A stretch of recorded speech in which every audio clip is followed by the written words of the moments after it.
প্রতিবারই রমজান আসে আমরা শুনি ফিলিস্তিনিদের কান্না, কিন্তু এবারে রমজানটা আলহামদুলিল্লাহ পৃথিবীতে ক্যান্সার নামক দখলদার রাষ্ট্র জীবনের জন্য একটা শিক্ষা পাচ্ছে।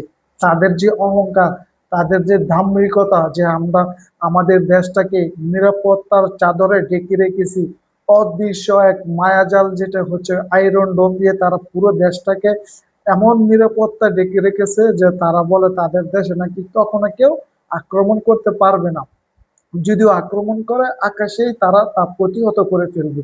কিন্তু এবারের এই এখন পর্যন্ত ইরানের সাথে যে যুদ্ধ চলতেছে, ইরান দেখিয়ে দিয়েছে যে না, তোমরাও ধ্বংস হবে, তোমাদেরকে আমরা আঘাত করতে পারি, তোমাদের সাথে লড়াই করে আমরা জয় হওয়া সম্ভব। এটা ইরান ইতিমধ্যেই তা প্রমাণ করে দিয়েছে।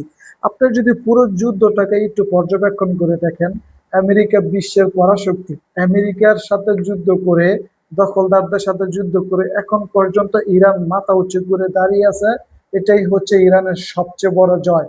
আর এই পবিত্র রমজান মাসে ঈদের আগে যদি একটা সুখবর পেতাম, দখলদার এই দখলদার নামক এই রাষ্ট্রটা পুরো পৃথিবী থেকে একবারে ছিন্ন বিচ্ছিন্ন করে একবারে নাই করে দিয়েছে, তবে মনের ভিতরে একটা শান্তি পেতাম। কারণ পুরো পৃথিবীতে এখন যত অশান্তি, যত রকমের মারামারি গুনাগুনি আছে, যুদ্ধ আছে, প্রত্যেকটার পিছনে এই দখলদার দেশটির কোনো না কোনো ভাবে তারা এটার সাথে জড়িত আছে।